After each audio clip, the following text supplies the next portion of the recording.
Hey, I wanted to continue to post some of my quick little tips. We're not the quilt police, but sometimes there are easier or better ways of doing things so that all the hard work you've put into your project actually pays off. Recently I've been talking a lot about putting sleeves on the back of your quilts. This isn't quite as big a sleeve as I would normally do, but I knew where it was hanging. I know where this is going to hang, so I know I don't need a big dowel in it.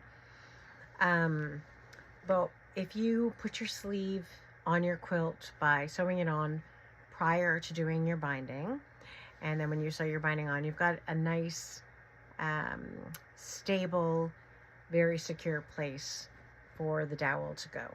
Now, what you have now is this loose sleeve, and if you are to put your dowel in it and hang it up, you're going to get this, and that isn't necessarily what you want. You want your sleeve to be hidden, correct?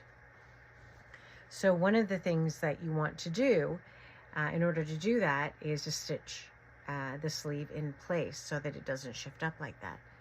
Now, the only thing that's going to happen here, if I sew right along here, is that when I go to put the dowel in here, it's actually going to stretch my quilt. So my quilt is now going to sit with that dowel in it. It's going to push my quilt out, and it's going to be rounded like that at the top. And it's fine. It's not the best.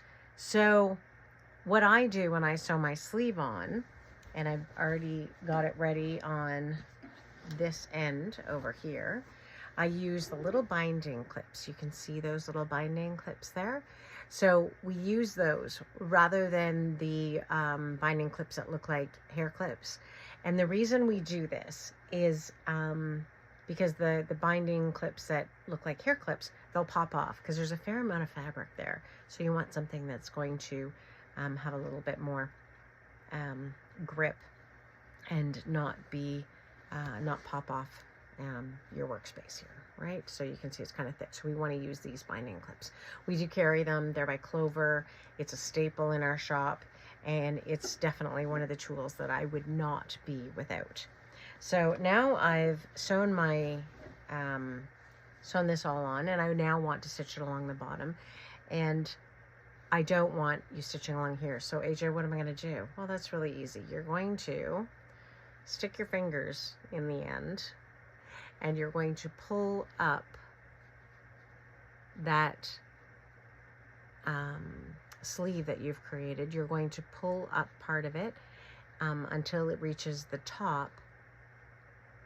And you can see what I've done here. So I put my fingers in here, and right here where you have your binding set against it, I use that as an anchor, and I pull this up to here. Okay, so I'm going to now have this running all the way along my quilt. I'm going to make sure it's nice and tidy. It's going to take you a bit of time to get it so that it all sits up here. You don't want to just randomly pull it up. You want to make sure that it's nice and tidy and that it is even. Okay, so that just means you're going to be doing a little bit of finagling as you pull it up, because you want to make sure that it's nice and snug against that binding seam, right?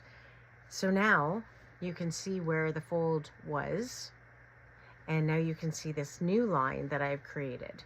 Now I'm going to take my needle and thread. My binding needle is fine, no more than an 18-inch length of thread, and I'm going to just do a nice little whip stitch along here.